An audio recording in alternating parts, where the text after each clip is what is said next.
नमस्कार।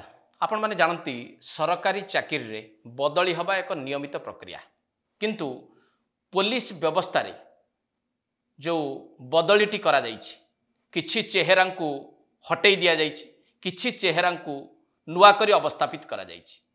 यारी उपरे साधारण लोकंक भितरे एते चर्चा काहीकि पुलिस ऑफिसर क्षेत्र रे जो बदलीटी करा जाइछि से बदली को नेकी लोक माने अधिक आलोचना काहीकि करूछन एवं ये आलोचना परिसर रे केउ चेहरा गुड़िक सामना को आसुचंती। ये जो बदलीटी संपादित करा जाइछि राज्य सरकार तरफ पुलिस प्रशासनिक अधिकारी क्षेत्र रे तार मूल कारणटी कौन जदि टिके बदली काहींकी हैला एवं ये चर्चा काहींकी होउछि यार कारणटी आमे खोजिबा। मु दुई तीनोटी घटनार अवतारण आपन पाखरे करिवि सेथिरे स्पष्ट भाव में आपड़ बुझीपारे जे साधारण लोक ए बदली को लेकिन अधिक भाव में चर्चा कहीं करुँच साधारण लोकों भितर कौ चेहरा को लेकिन ये चर्चा अधिक भाव में रोचे। आपण को मन पकेबी विगत सरकार समय एकाधिक संवेदनशील घटना देखा मिलता एवं से घटना गुड़िक पुलिस प्रशासन जो भूमिका थिला एवं पुलिस प्रशासनिक अधिकारी जो भूमिका थिला ताहा अत्यंत संदेहजनक थिला। मु ता भितर दुईटी घटना आपको टिके मन पकेबी। नयागढ़ रे परी अपहरण एवं हत्या घटना एवं दिन द्विपहरे स्वास्थ्य मंत्री थिबा नवकिशोर दास को गुली मारी हत्या करिबा ये दुईटी घटना नहीं कि जातीय स्तर गणमाध्यम चर्चारे मुखरित होता एवं ये दुईटी घटना तदंत करुवा ऑफिसर थिले अरुण बोथरा तांकर तदंत करिवार शैली को लेकिन एवं ए घटना रे निष्कर्ष रे पहुँचवा परे साधारण भाव में लोकों भितर सी जेतिकी चर्चित थिले ए घटना गुड़िक सेते बेलर सरकारंकर आभिमुख्य मध्य पुलिस व्यवस्था प्रति अनेक प्रश्न तैयारी करथिला। सेहि भली निर्वाचन समय रे एक अभावनीय घटना देखा मिलता। ओडिशार दुई जन आईपीएस अधिकारी डीएस कुट्टे एवं आशीष सिंह एमानकर भूमिका संदेहजनक थिला एवं से दुई जनक बाबदरे कठोर कार्यानुष्ठान ग्रहण करथिले निर्वाचन कमिशन आपनकर मने थिबो सेमानकु काम करुथुबा पदवीरु हटै दियागला। परवर्ती समय रे नुआ सरकार आसिला परे सेमानकु गृह विभागर ओएसडी भाव में नियुक्ति दैछंती एवं गत अगस्ट मासरे सेमानक विरुद्धरे काहींकी कार्यानुष्ठान निया नजीब सेथिपाई कारण दर्शाओ नोटिस मध्य जारी करिसेंती। तेणु यही दुई जन ऑफिसरंकर भूमिका मध्य पुलिस व्यवस्था को काठगड़ारे छिड़ा करथिला। नुआ सरकार आसीबा परे भरतपुर रे गोटे घटना घटिला जाको अत्यंत संवेदनशील बोली विभिन्न गणमाध्यम चर्चा कले। से घटना घटिबा बेले भुवनेश्वर कटकर पुलिस कमिशनरेट व्यवस्था प्रति मध्य लोकंकर संदेह उपजिला एवं दायित्व रे थिबा दुई अधिकारी विशेष करिकी पुलिस कमिशनर संजीव पंडा एवं डीसीपी प्रतीक सिंह भूमिका को लोक माने सह्य करने को प्रस्तुत नथिले। से दृष्टि ए दुई ऑफिसरंकर कार्य करिवार शैली एवं से घटना रे एमानकर जहा भूमिका रहिला ताहा मध्य पुलिस प्रशासन उपरे एकाधिक प्रश्नवाची छिड़ा कला।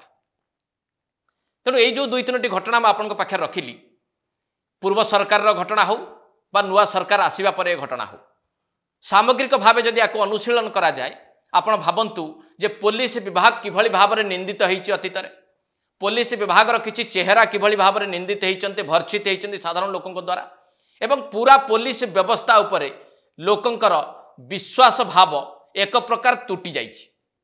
एभली समय रे बदलीर आवश्यकता थिला कि नाही आपण टिके चिंता करंतु एवं नुआ सरकार क्षमता को आसीबार 100 दिन पर जितेबाला विधिबद्ध भाव बदली करने निष्पत्ति नेले सेथिरे 50 रु अधिक अधिकारी बदली करा जाइछि। अनेक जिले में कार्य करुवा आरक्षी अधीक्षक विरोध में मध्य अनेक अभियोग भी थिला सेमानकर कार्यशैली को लेकिन स्थानीय जनसाधारण असंतुष्ट रही सेमानकु मध्य बदली करा जाइछि। तो पूरा बदली प्रकरण उपर जदि टिके आमे नजर पकेइबा पुलिस व्यवस्थार जो गुरुत्वपूर्ण अंग गुड़िक रही से भितर जो मान को बदली करा जाइछि मु टिके से बाबद आपन को चुंबक रे कहिदेबी। कमिशनरेट व्यवस्था रे लोकंकर विश्वास भाजन न हो पारिबा जोगु संजीव पंडा जे कमिशनर थिले एवं डीसीपी थिले प्रतीक सिंह उभय को बदली करा जायछि। क्राइम ब्रांच दायित्व रे थिबा अरुण बोथ्रा को बदली करा जायछि। गुइंदा विभाग दायित्व रे थिबा सोमेन्द्र प्रियदर्शी एवं अनूप साहू को बदली करा जायछि एवं एकाधिक जिल्लार आरक्षी अधीक्षकों को मध्य बदली करा जायछि।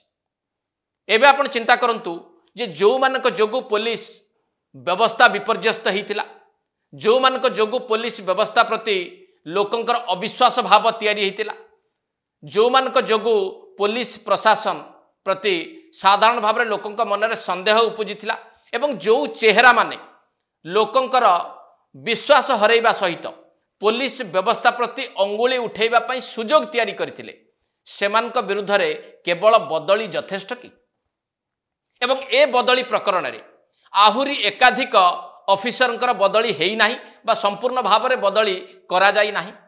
अनेक ऑफिसर एबे भी रही जाइछंती जो माने साधारण लोकंक चक्षुरे ठीक भाव में काम करि नाहंती, साधारण लोकंकर विश्वास भाजन हेई पारि नाहंती एवं पुलिस प्रशासन को अनेक भाव में सेमाने निज कार्य रे अधिक व्यवहार करिसंती, लोकंक पाई संवेदनशील होई नाहंती। तेणु नुआ सरकार उपरे एबे भी चाप रहिछि पुलिस व्यवस्था को सुधारिबा पाई एवं विवादीय चेहरा को हटेइबा पाई। जो विवादीय चेहरा को बाबद में आपको प्रथम रू कहूली कमिशनर सिस्टम रे कार्य करुवा ऑफिसर 2 जन को बदली करा जायछि। क्राइम ब्रांच दायित्व तुलौथुबा अरुण बोथ्रा को बदली करा जायछि। गुइंदा विभाग दायित्व रे थिबा 2 ऑफिसर को सोमेन्द्र प्रियदर्शी एवं अनूप साहू को बदली करा जायछि। किंतु जो विभाग रे माने काम करुथुले, जो ढंग रे माने काम करुथुले एवं जो मानक जोगु पुलिस व्यवस्था प्रति लोकंकर अविश्वास मनोभाव तैयारी होइतिला, केवल बदली आदेश परे ताहा बदली जीव कि पुलिस व्यवस्था रे जो दाग लागिथिला ताहा लिभि जीव कि टिके भल भाव आपण चिंता करंतु। एवं नुआ सरकार को आगे सबुठु बड़ चैलेंज पुलिस व्यवस्था प्रति जो अविश्वास मनोभाव तैयारी होइछि, पुलिस व्यवस्था उपरे जो माने दाग लगेइ छंती, पुलिस व्यवस्था को जो माने साधारण लोकंक काम रे नियोजित न करी व्यक्तिगत स्वार्थ रे नियोजित करिसंती सेमानक विरुद्ध रे एबे कार्यानुष्ठान समय कि नुहे एवं केते समय साधारण लोक अपेक्षा करिवे नुआ सरकार ठारू जे नुआ सरकार केवल बदली न करी पूरा पुलिस व्यवस्थार चेहरा को परिवर्तन करिवे एवं पुलिस को लोकाभिमुखी करिवे एवं लोकंक पाखरे पुलिस प्रशासन एक भल चेहरा तैयारी करिवे। ए अपेक्षा साधारण लोकंकर नुआ सरकार ठू रहिबो कि नाही। एट शेष करबा एडिटोरियल को नमस्कार।